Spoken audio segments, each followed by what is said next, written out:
En esta lección veremos el espacio fundamental donde se mueven los personajes reales o imaginarios. Te invito a que me acompañes a esta lección Escenarios de todos los tamaños. Bienvenido.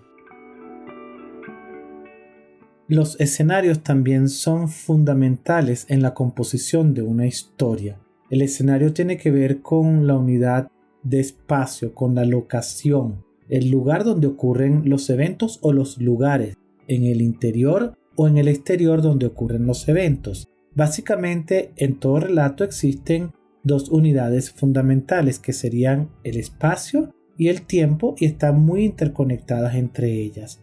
Leamos por un momento esta frase: afuera llovía cántaros y el agua corría por las calles como un río desbordado. Prácticamente con esta imagen bastante gráfica, con esta imagen muy visual, podemos imaginarnos lo que puede estar ocurriendo afuera y cómo esta lluvia se ha transformado en un verdadero río. Para nosotros ya esto es suficiente. Acuérdense que el cuento breve concentra, es sintético y de alguna manera no podemos entrar en morosidad narrativa, en describir con muchos detalles los escenarios. Por tanto, a veces pequeñas anotaciones como la hora o si hacía sol o quizás el lugar donde ocurren los acontecimientos es suficiente para ubicar inmediatamente al lector en estas unidades, especialmente en las unidades de espacio que son los escenarios. Leamos esta otra frase o pequeño texto. La noche abarcaba todo como un manto infinito. En medio de esa inmensa llanura, solo el silencio y las estrellas acompañaban al pequeño elefante en su camino.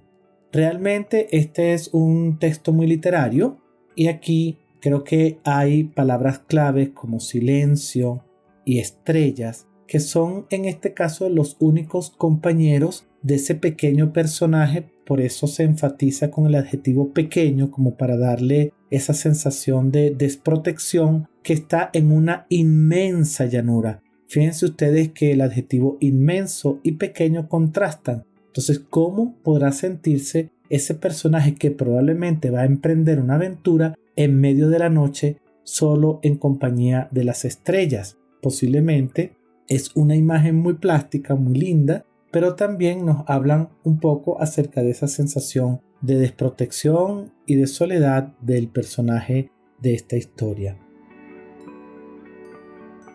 Una manera de también explorar los escenarios tiene que ver como cuando nosotros nos sumergimos en la mente de un protagonista y una fórmula vendría siendo como mostrar lo que ocurre dentro de su mente, lo que se está imaginando en un momento determinado. En este caso, si quiere tener una aventura, en este caso, cómo se imagina él como héroe o sus sueños, o quizás el deseo que pueda tener de estar en un lugar lejano. Todo esto son también escenarios que están en la mente del protagonista, que a veces los podemos hacer visibles en un relato porque de otra manera nosotros como lectores no podríamos saber qué se está imaginando ese personaje. Entonces hay escenarios interiores. La habitación puede convertirse, como en esta historia muy clásica donde viven los monstruos, en un escenario maravilloso. Las paredes se diluyen o las paredes desaparecen y poco a poco esa habitación se convierte en una selva. Y esta selva es un lugar exuberante donde comienza la aventura de este personaje llamado Max al país donde viven los monstruos. Yo creo que justamente la pericia de un buen narrador está en crear escenarios, primero que sean naturales para esos personajes, donde ellos se puedan mover con confianza, y después que al lector lo hagan sumergirse en ese mundo paralelo que está creándose en la ficción. No solamente que el narrador debe hacer posible que el lector entre en la ficción, sino que dentro de la ficción también pueda sentir esos escenarios, quizás sentir el olor de la brisa del mar, quizás sentir el frío, quizás ver esa luna plateada o sentir en sus pies el crujido de las hojas. Todos estos son sensaciones que nos van a transmitir y a transportar a nosotros como lectores. En la literatura infantil, muchos escenarios como el bosque. El bosque por excelencia es el escenario típico de los cuentos de hadas, porque en el bosque ocurren todos los portentos, hay todos los encuentros maravillosos con la casa hecha de dulce, pero también con los ogros, también con estos personajes que son ayudantes. También las islas, en mucha narrativa de viaje la isla es fundamental, el personaje se transporta a una isla. La isla también como sinónimo de la psique, la necesidad del personaje en este viaje metafórico de explorarse interiormente para poder crecer. Y también los castillos. Son como escenarios muy comunes y también bastante consecuentes en muchos relatos para niños. Pero existen también maneras de cómo llegamos a esos escenarios, lo que se llaman umbrales. Los umbrales son puertas para poder traspasar de ese mundo de la realidad al mundo de la fantasía. Un ropero, por ejemplo, puede ser un umbral. De hecho, lo utilizan Lewis en Crónicas de Narnia, en esta obra que de alguna forma vendría siendo la primera en cronología. Bueno, hay una anterior de cómo surge Narnia, pero esta obra es la que inaugura como esta aventura de los personajes en esta saga donde ellos van a moverse en un mundo paralelo. También los espejos, como Alicia a través del espejo, es una forma de cruzar el umbral. O las puertas. Hay muchas puertas de distintas formas en distintas locaciones que hacen posible que tú pases y cruces ese umbral para un escenario fantástico. Pero hoy en día nosotros podemos hacer posible que independientemente de esa tradición de umbrales, mundos paralelos, mundos fantásticos, universos como consistentes de fantasía, podemos lograr que en nuestra vida cotidiana y moderna muchos escenarios sean posibles en distintas opciones que tenemos. En un ascensor, por ejemplo, puede ocurrir una aventura.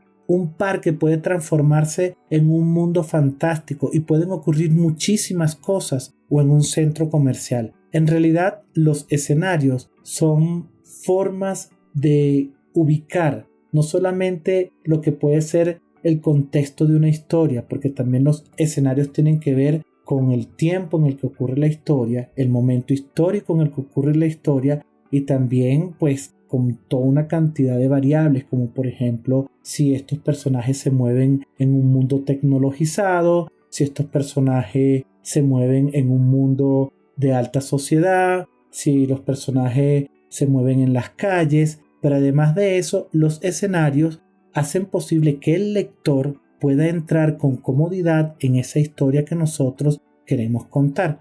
Por eso ellos son vitales a la hora de estructurar y de componer un relato. En el caso de mi historia tenemos 3 escenarios principales. El primero de ellos es el hogar. En el hogar se establecen las relaciones del protagonista con los 2 adultos que lo acompañan. Es un escenario interior, que también se recarga metafóricamente de otro sentido, porque el protagonista a veces lo imagina como un escenario de guerra, por la relación tan tensa que existe entre su madre y su tío.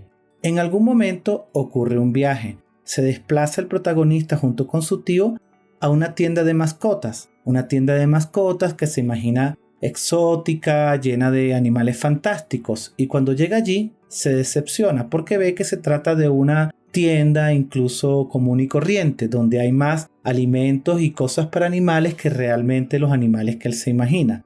Pero durante el trayecto, en el vehículo, el protagonista comienza a imaginar toda una cantidad de posibilidades, mascotas insólitas, tarántulas, cangrejos, pulpos, cosas que puede tener en su casa. Sin embargo, va descartando estas posibilidades de manera muy ingeniosa, de manera muy ocurrente. Es también un recurso para introducir el humor. Pero aquí hay un escenario, es un escenario simbólico, que vendría siendo la mente del protagonista que se convierte en ese gran escenario donde ocurren las cosas que él se imagina. Por tanto, aquí tenemos en esta historia 3 escenarios esenciales, pero con variantes, porque hay escenarios físicos que se recargan de algún quizás contenido metafórico, como es este campo de batalla, que es el hogar, pero que también es el sitio donde el protagonista se mueve y los personajes adultos. y también este viaje lleno de imaginación que se convierte en un escenario fantástico. Acabamos de ver espacios imaginarios o reales donde se mueven nuestros personajes y ambientan nuestro relato. Ahora te invito a que me acompañes a la siguiente lección, nuestra historia casi terminada, donde veremos nuestro boceto hecho realidad.